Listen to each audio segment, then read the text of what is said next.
Welcome back for another video. So in today's video I'm actually just working on my, I don't know what you would call it, well, the hole in the ground for my sump tank, which is basically this guy right here, which is because I live on a hill, so all the water accumulates in this area. So this hole right here allows me to put a sump pump in there, and right now I finally got a sump pump. I was just using some small janky pumps before and kind of burnt one out using that since I was waiting to find a good deal on one. So I got this guy. So right now I'm gonna stick this little piece of tile down there so that it has something to rest on and not just stuck in dirt. And then I'm gonna be plumbing it all up using this stuff right here, and then some 1-inch pipe. Got a check valve, a union, a ball valve. This is for this part right here, and then that's for there. You'll see how it goes when I have it set up. But otherwise, to drop this guy in here, we'll see. I kind of cracked it when I was hammering.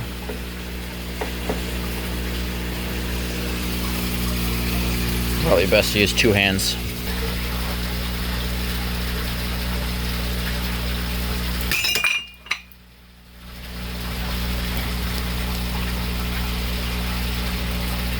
Well, that was a fail.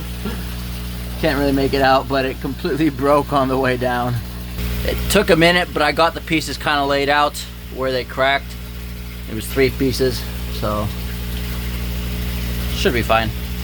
So I got it all set up now. It's all plumbed and ready to go. I will leave it unplugged, so hopefully I can record it being in use before I post this video, but otherwise to show you how it is set up. So this is basically the exit pipe which goes out of the greenhouse. It goes back there, along over there, and then out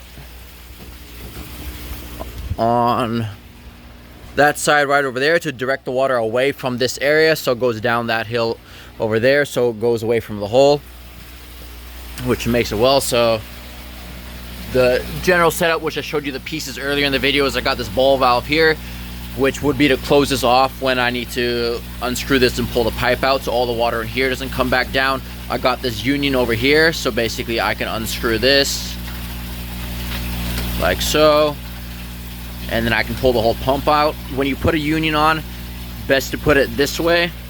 As you can see, there's 2 parts to the union. You got this guy, and then this side with the nut on it. If you had it flipped around, this piece would go all the way to the bottom.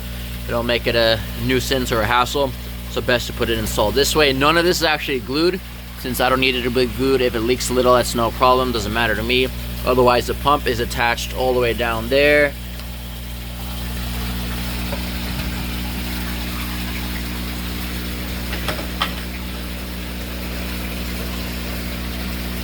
So here we have the pump.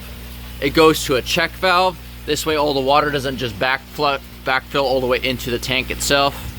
So basically that's the setup right there. Got the pipe going up with the union at the top. As I mentioned, that check valve just doesn't allow water to go back in there. We want to make sure you install this the right way. It has a flap, so if you install it the wrong way, the pump won't push water through there. Otherwise, here you can see the pump. It's got a little float on here. Every time the water comes in, it shoots this up, and then it starts to pump out, which is basically what I need. Down at the bottom, I did put a piece of tile, and then I had an extra bucket lid. You can't really make it out. Let's see. Well, basically a plastic bucket lid to stick down there, which this will rest on top. Otherwise, it was a very simple setup. Just a matter of cutting the pieces. Not much to cut. Well, I guess you got 1, 2, 3, 4, 5, 6, 7 pieces of PVC, separate pieces basically. I have 2 different colors basically, since I ran out of this stuff and I had this lying around, so I used it. This is probably, I think, the Schedule 80, so it's thicker, which is not really needed, but it's just what I had, and you might as well use it instead of leave it lying around. Otherwise, that's a simple setup. And I just stick this back in here like so.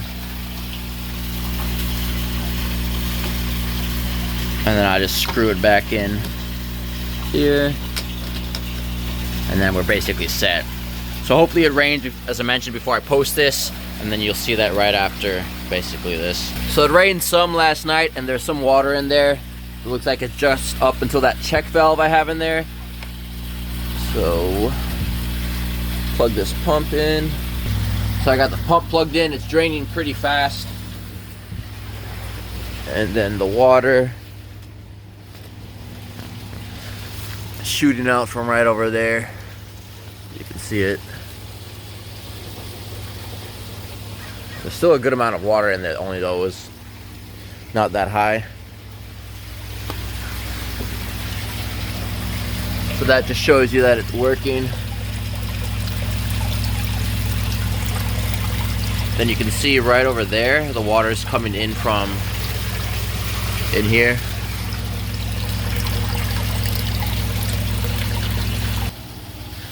So here you can see it shutting on and off, so it just turned on.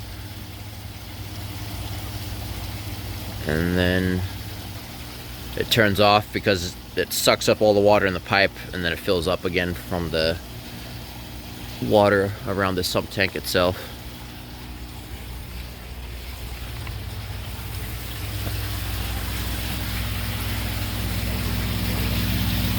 It's still filling up through there, but otherwise that shows that it works well. Well, that pretty much sums up this video, showing you something that I had to do based on the design of my aquaponic system. Because I live on a hill, all the water accumulates in this area, so this is something that was quite important for my sump tank that I have in the ground.